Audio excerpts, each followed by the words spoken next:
Okay. Good morning, everyone. Thank you for joining us on such late notice today. So I have with me Janice Yong, a doll artist who sells her work under the name Umami Baby.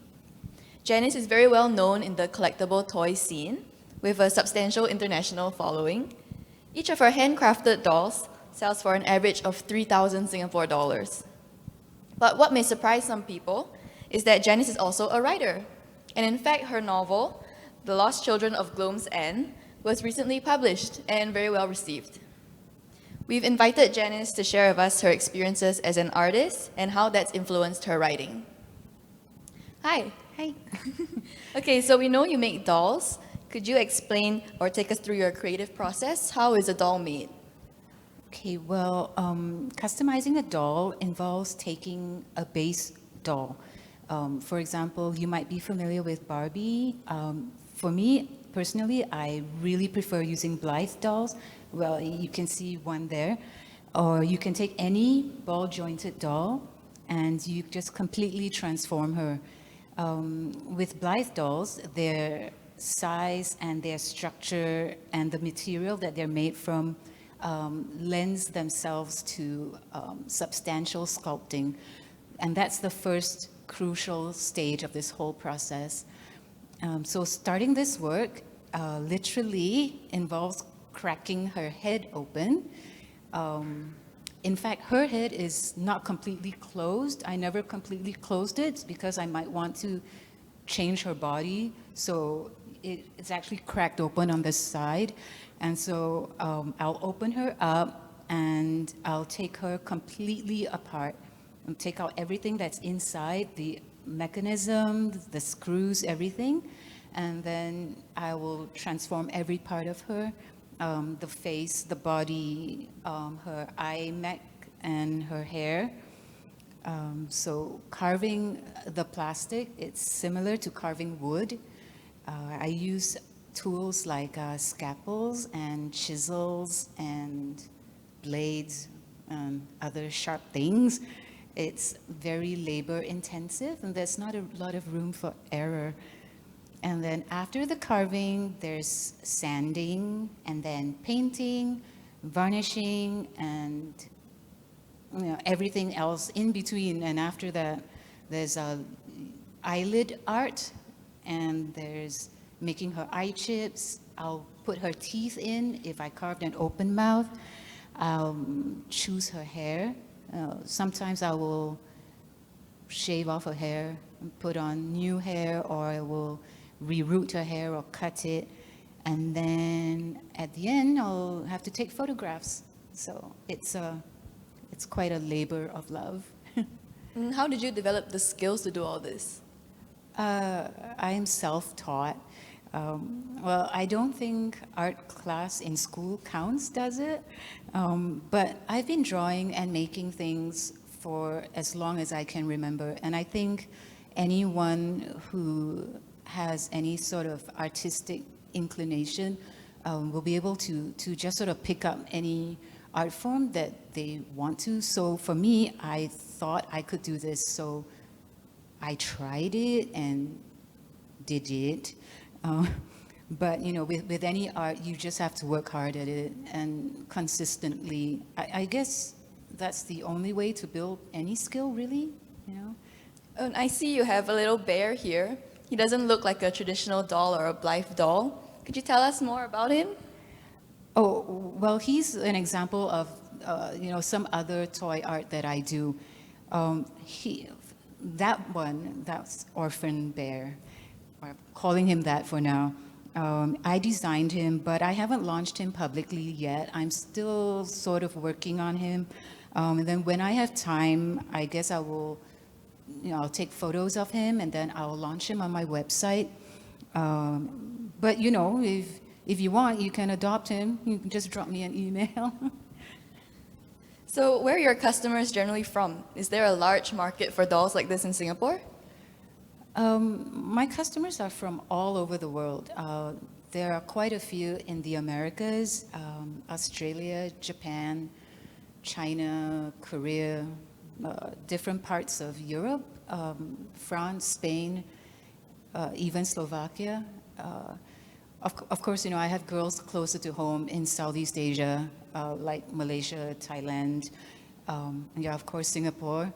We actually have a pretty large dolly market here, and the collectors even have dolly meets.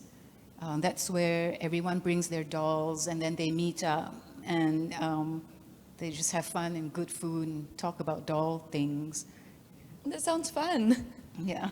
Well, do you do any special commissions or like personalized orders for your customers? Oh, well, by commissions, I guess you mean in the traditional sense, where a customer tells you exactly what they want. They tell you the color, everything precisely. But for quite some time now, I've not been accepting commissions because I prefer to maintain my creative freedom. But I do accept advance reservations where the customer is already very familiar with my work, and they just know my style, and they love it, so that they know that however the girl turns out to be, they will love her. And so in those cases, I will ask, if they have a preference for certain features, like eye color or hair color or freckles. I do try to accommodate certain unique type requests, like maybe, a tattoo or a mole in a certain spot. Oh, that's really interesting. So you can make different dolls just really unique to the customer with Yeah, these yeah. little touches. Those little quirky things, yeah. And then do you have any special customer stories to share? Well, people often adopt my dolls because something about her spoke to them, or it's to commemorate some special event, or it's in honor of some special event. So in that sense, I would say every adoption has a special story. The owners will usually share with me why they're adopting her or who it's for. So in that sense, I think every story is special. But of course, there are some which are very, they're quite personal, so I wouldn't really want to share these details here. But I do especially like the stories where, they tell me that the doll was some source of comfort to them, or they even commission a doll who looks like them, or looks like them when they were a child, or looks like their child. I've even rerouted a doll with her owner's hair, and I think there's something really, really special about making this doll personal to you, or to recapture something about childhood. Yeah. How do people generally perceive your work? Which people? Okay, well, dolly people are usually very warm and friendly, of course, because dolly people, they generally know the amount of work and effort that goes into doll making. So they have a real understanding and appreciation of the art. Non-dolly people, sometimes they're not certain how to react, and I think dolly collectors also have to deal with that. Non-dolly people, sometimes they're very interested. They want to learn more about this, or they've never seen anything like this, and they find it very cool and interesting, and they regard it as an art, so they react appropriately. And then you also have some people who don't understand that it's art, and then they can be a little rude even in a way, but I think that just comes with the territory. Whenever you put something out, any sort of creative thing out in the public sphere, you immediately are open to any sort of reaction, and suddenly everyone feels qualified to pass some sort of judgment. But it's fine. It just comes with the territory. My own family and friends, they're just glad I've managed to find this balance, between work and being a mom. Yeah. Has the pandemic affected your business at all? Oh, actually, it hasn't. I think in large part that's because people often do turn to art, and to beautiful things during difficult or challenging times. Contrary to what some people may think, art in all its forms can be very uplifting and therapeutic. And I think it's actually very essential, I think it would be horrible to live without joy and beauty and hope, yeah. Do you see any similarities in your art, your dolls, and your writing? Oh, yeah, definitely. Ultimately, to me, the art and the writing, they're both forms of creative expression. Whenever I make a doll, I do, in essence, form her character, right? Her coloring, her expression, you know, they all come together to describe who she is. And my dolls are often described as having a sort of vintage, old soul, nostalgic kind of quality. And that comes out in my stories, in my writing too. Yeah. And so, speaking of your writing, what led you to write a novel? Oh, okay. Well, actually, it was the weather. See, I only want to work in broad daylight. Be- Aw. So I only want to work in broad daylight, and when you have bright sun, it shows up all the flaws in the carving, any scratches, and things like that. And I really need to see that. And it also brings out the true colors.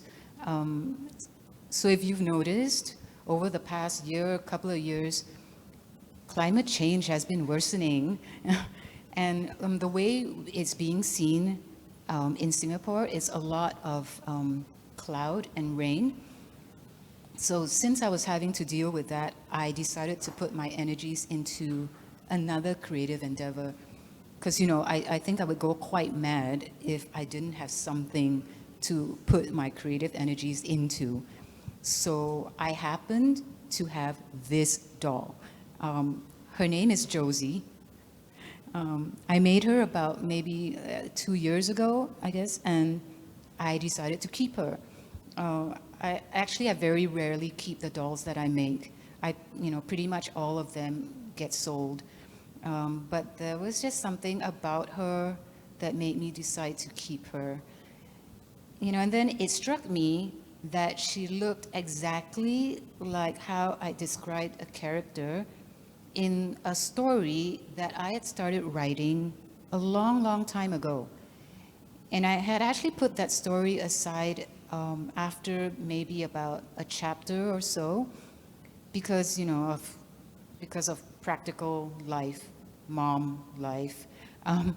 But then after I saw Josie, I was reminded of that story, of that character that I wrote. And so I decided to dig it up. And then once I started writing, it all just came out. Yeah. So, weather like this would definitely have not cut it for doll making. No, and actually the weather's been like this every day, pretty much. Even when there's a bit of sun, it's still this kind of cloud cover. Yeah. So, let's talk about Josie, since you mentioned her. Josie is the protagonist of your book, right?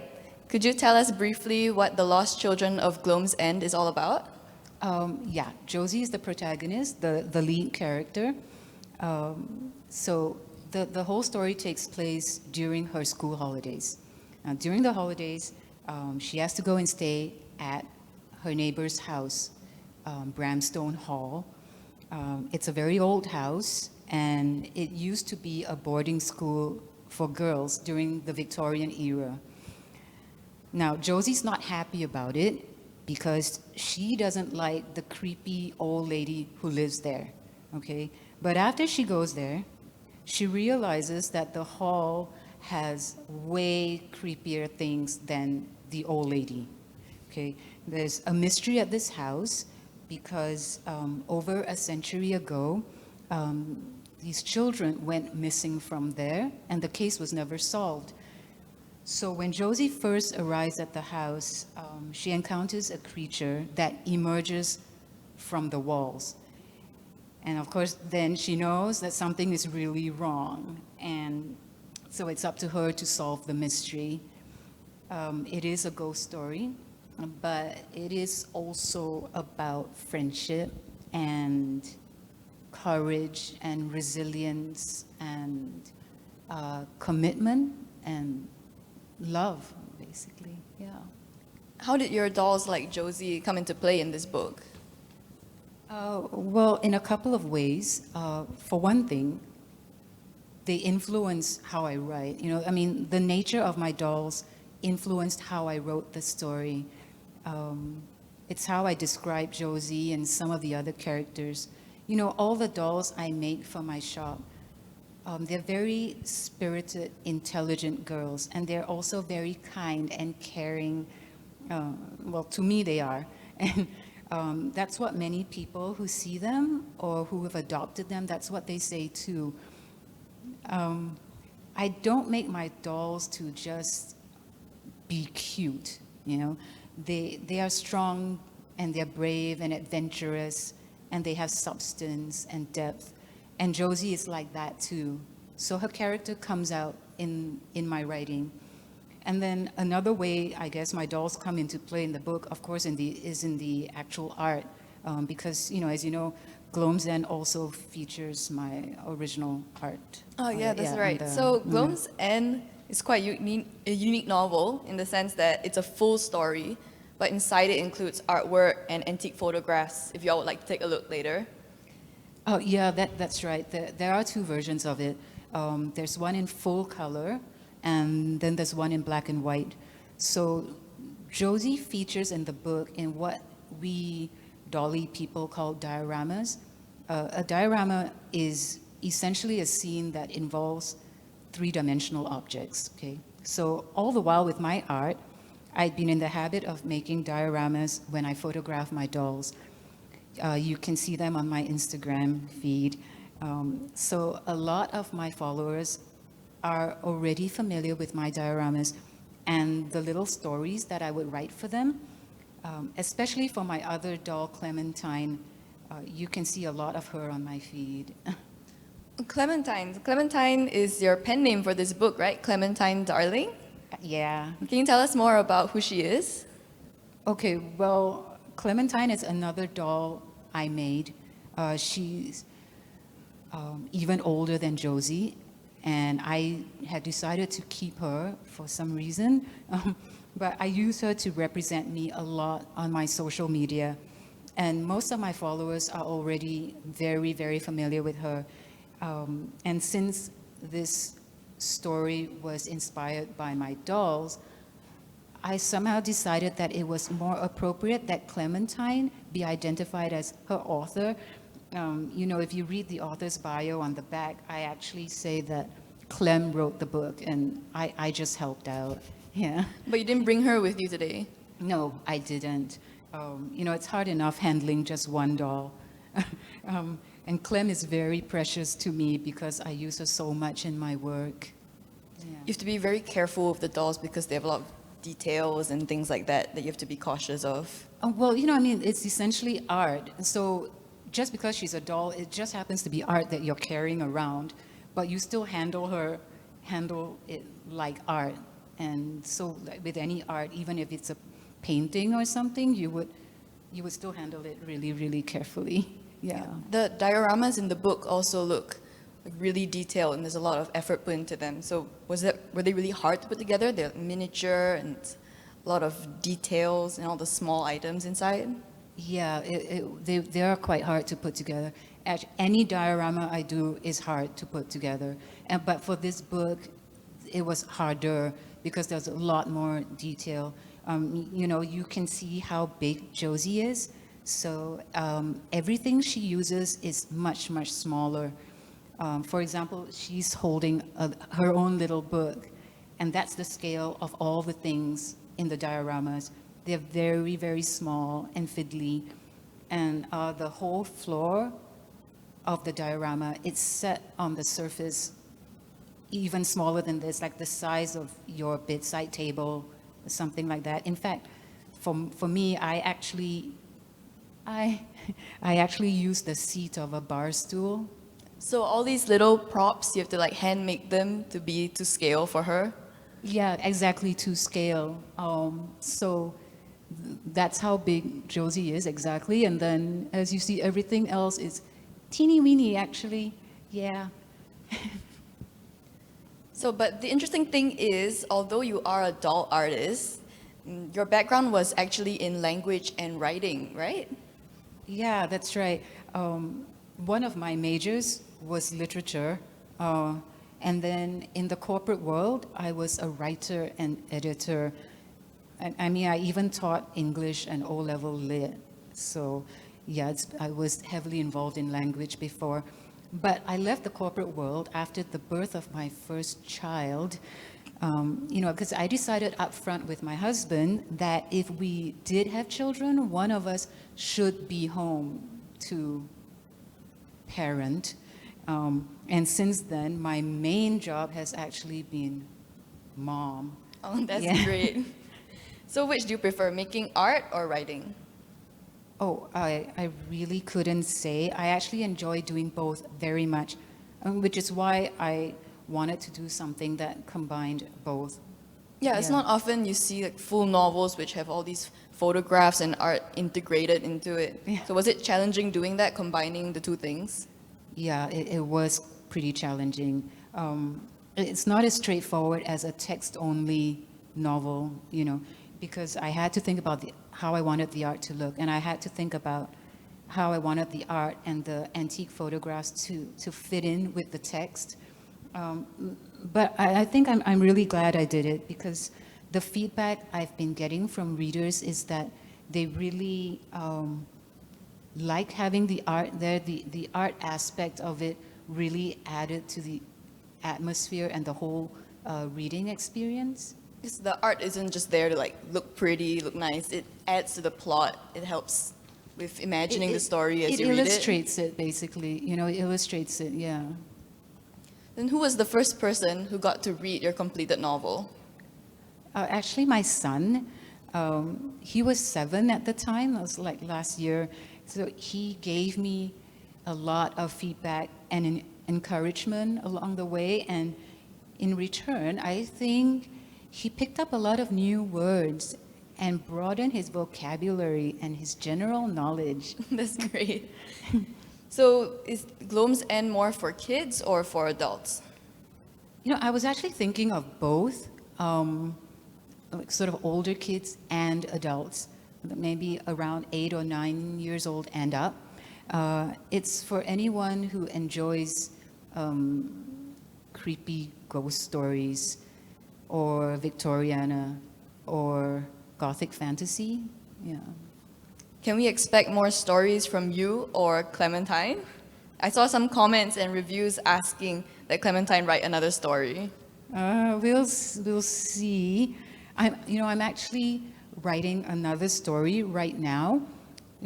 After all, we still have climate change. But this one, the one I'm working on right now, it's a lot darker and it's kind of adult.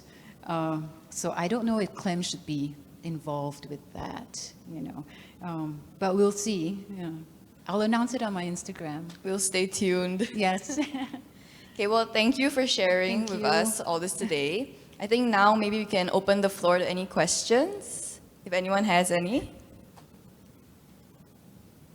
Oh, hi.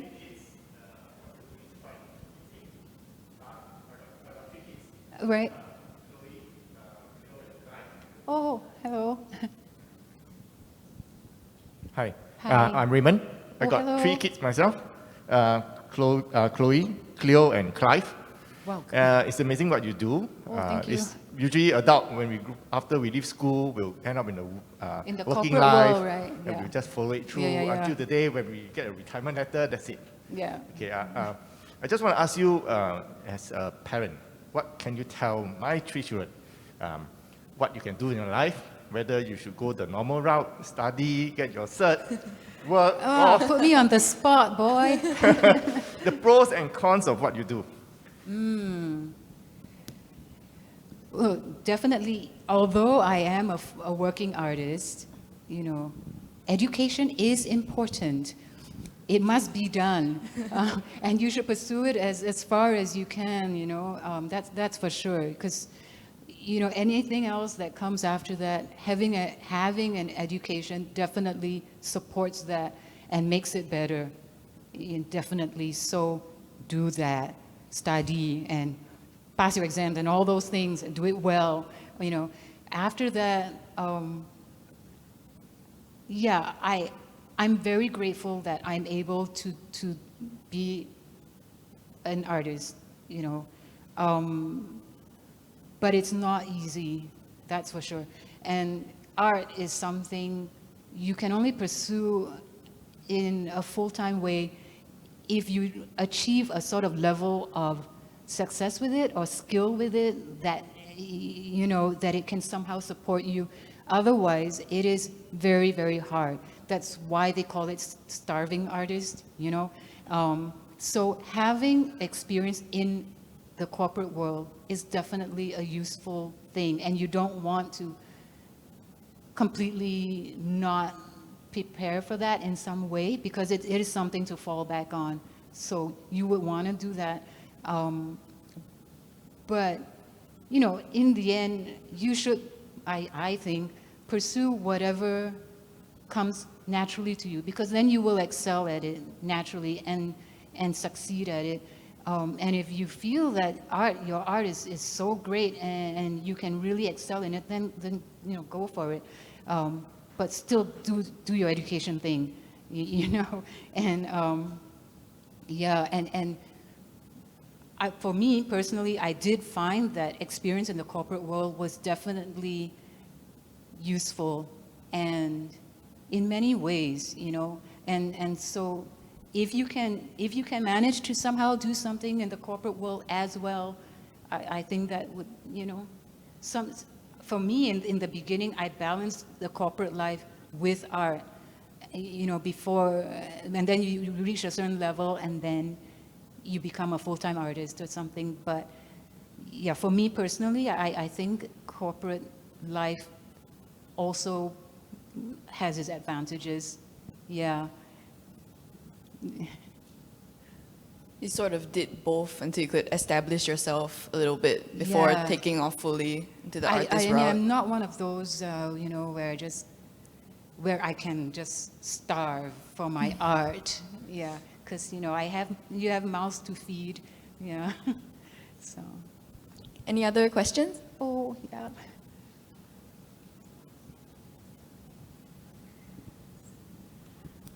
I'm Irene here. I'm actually KK's primary school friend. Oh, we actually have three of us here in primary school Oh, supporting okay. you. Irene here. The thing is, really, I don't really know about you, but KK has been sending me stuff, right? I'll be reading up and, it's amazed at what you're doing. Okay, I have two questions for you. Number one, the thing is combining art with STEMs that Singapore government, we're pushing for science and, math, and, kids are all educated in that direction. Mm-hmm. With a kid that is artistic and loves to write. Actually, my girl has a little bit of talent in that, writing Right. as well as art.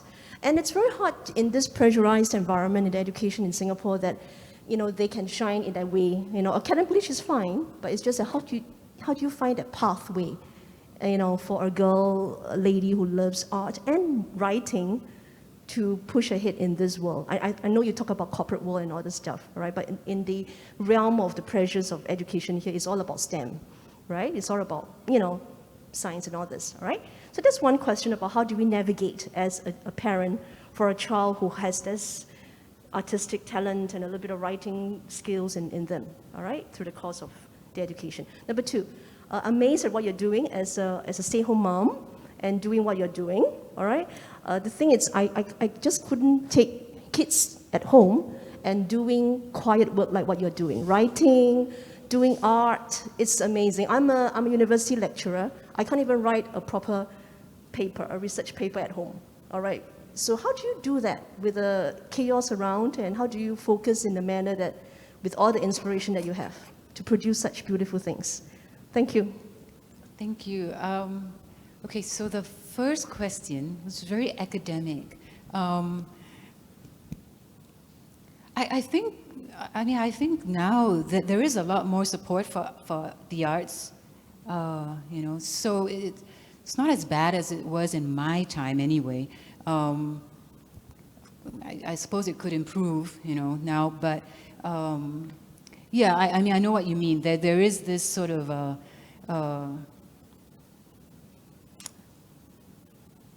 like there's this sort of almost excessive kind of focus on that STEM stuff and all that. But, MOE and all that, they try to push for the arts and everything. So there's that. But I think to some extent, maybe in the home, you have to, if you see that, your child has that gifting, you encourage it, because, okay, you already know that out there in the academic realm, it's not being hugely encouraged. So maybe, at home, you could try to encourage that in whatever ways that, she wants to, right? But as I was telling the earlier gentleman, being an artist, it's not, being an artist of any sort, it's not easy. So, yeah, you still have to pursue the educational standpoint, you still pursue that path, and not avoid math and things like that, because those do matter too. But at the same time, not pressurize the child in such a way that that's all that matters. You got to do well in your math, you got to do well in science, but to also emphasize the positive or the reasons why we also do language and why we do art, any of the arts. There is also a reason for that. Our brains are not just meant to do science and math. If you wanted to be a completely well-rounded person or truly educated, you would want to,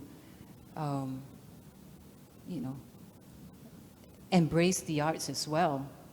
And then when she finds where she excels, I think her path will just naturally open, and it becomes clearer as she gets older. Does that sort of answer you in a way? Okay. Pardon? Sure. Yeah. If I could just chip in too, I think if your daughter in the future, she wants to make like handiwork, things like that, she could sell it. There's a lot of ground up initiatives happening nowadays, started by like young people who want to encourage the arts, and like the Makers Market at Scape, which encourages small artists to come and sell their things and sort of support one another to establish themselves. And if you want to talk about writing also, I think platforms like TikTok, it seems unlikely, but a lot of artists and writers have launched their careers using social media and things like that. So I think even though MOE is sort of gearing the syllabus quite STEM now, right? They have coding and things like that for children.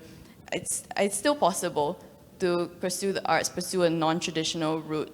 I think the most important thing is your support. Yeah. Yeah, that's right. Okay, so your second question, right? How do to you work in work? chaos? Well, I mean, for me personally, my children have been well trained since they were little. If I say shh, they shh. And that's how it works. If you come near me while I am, then I'll have that face. And so as the years went on, I mean, they know if I'm at that table and I have like a drill in my hand, maybe don't come near me, or something. I'll be holding a knife and they're like, do you really want to come near me? And so they know. But my daughters are older, so it's easier. They understand, okay, you know, she's working, you know, and we better leave her alone. I guess with my son, though, obviously he was much younger, especially when I was first starting out. Yeah, he was little. But yeah, I just made it very clear.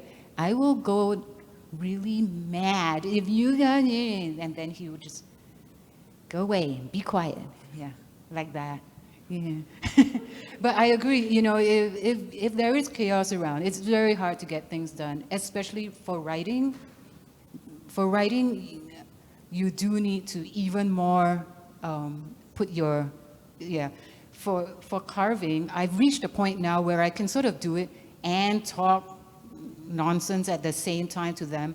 So they know when to talk, when to shut up, you know, sort of thing. But with writing, yeah, it's just, please be quiet, just go away, and they know. Yes. Any other questions?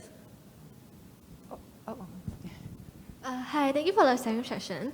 I have two questions in mind. Actually, I'm pretty interested in the doll that you made. So actually, I would like to find out from you, where do your inspiration come from making the dolls? Is it like, do you really observe humans and then put it into your dolls? The second question will be, will you be intending to make male dolls? Male one? Yes. I actually have it. Oh, you have that? Yeah, yeah. But I don't get asked for that a lot. People just sort of, you know, they have a tendency to want a girl more, but they have asked for boys. But I do, yeah. I think in my web shop I did put up one. It was a boy. Yeah. For Blythe, when you do boys, they have a tendency to be very, very cute boys, because, you know, like that. The look of boys is not big eyes and you know, stubby, round like this, which Blythe is more round, right? So when you do a boy, it is a different kind of look.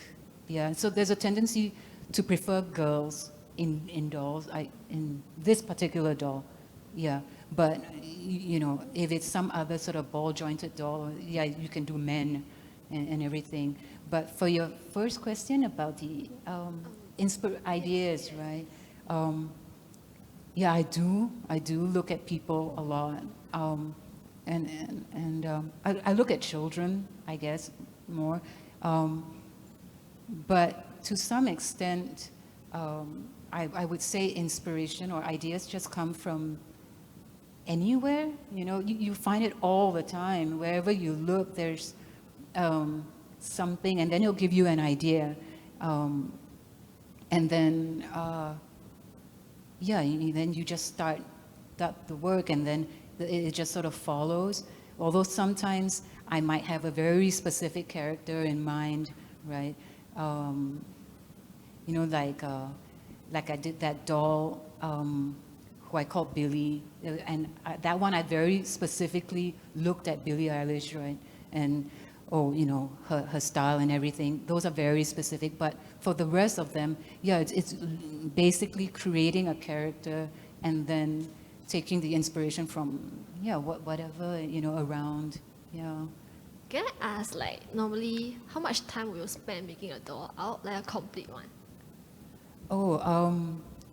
Look, in the ideal, perfect scenario, right, where it's bright sun and blue sky every single day, and there's no mom things to do at all, just nothing else to do, and I just sit there all day long doing this, then maybe like 4 or 5 days.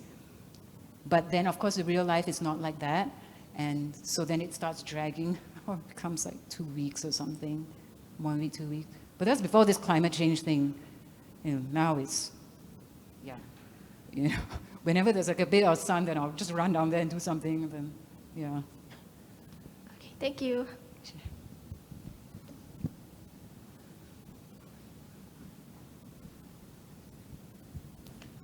Hi, Janice.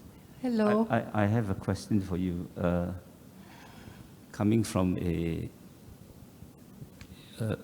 engineering background.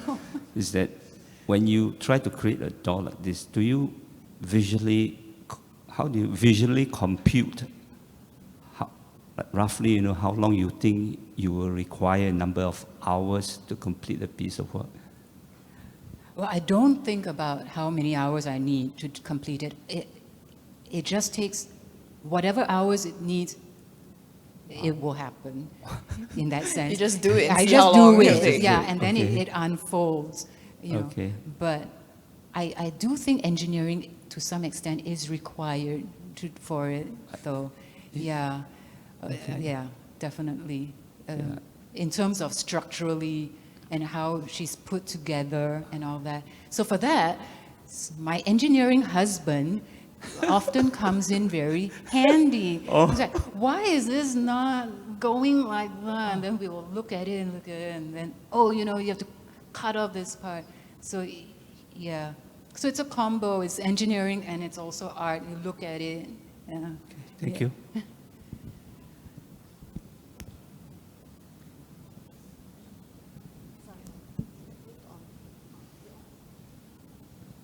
Hi, Janice. Hello. I'm Baek Kwan. Hi. Hi, nice meeting you. Yeah, so to me, being an artist, especially in Singapore where we all are, is really a huge challenge because of the environment we are in. Yeah, and yeah. like previous days, Irene was saying all the strong emphasis on STEM and education, all this. So That's right. I just, and to me, you have been very amazing because you're able to have generate this artistic energy in you, and you spread it to everybody through your work, Thank and you. beyond the shores of Singapore. So I just wish you could share with us, how do you keep this energy? How do you keep renewing yourself, this energy, which will continue to enable us to enjoy your works? Yeah. How do you stay? Don't know, I think in artist circles, they have this thing called your creative mojo, and you do have to sort of keep feeding it somehow, because sometimes it does go, it's just, you get tired, and and it's just not so, you just have to keep surrounding yourself with art and beautiful things, and keep reading and keep supporting other artists, and keep interacting with other like-minded people and other artistic people and other fun people, and then there'll always be inspiration in that sense. Sometimes you are physically tired, and that is a drain. I hate feeling like that, so I do make a point that even when I feel tired and crappy, I will make an effort to do something creative. Even though I have to sort of drag my butt to it, I will still make that effort to do it. So even when I can't carve or paint or something like that, that's why I go to writing. Yeah, because I really think I would go kind of nuts if I didn't at all. Yeah, so I think staying inspired is something that you have to consciously, effortfully do, especially in these times. Some days, with the news and everything, it's depressing and all that. You just really have to make this effort. Otherwise, everything, it just goes downhill, So to keep, yes. Yeah. Any other questions? No. No. Looks like No. If not, I think we can wrap up for Thank today. you. Thank you, everyone. Sorry. Oh, the books. Oh yes, if you all would like to take a look, get a book for yourself, you can do so. Sorry. It's no pressure. But it's, okay, so I just brought a handful. There's the full color one, and that's $40, and then there's the regular black and white one, and that's 20. So, yes. Ta-da. Yes, okay. Thank you. Thank you. Thank you very much, Janice. Yes.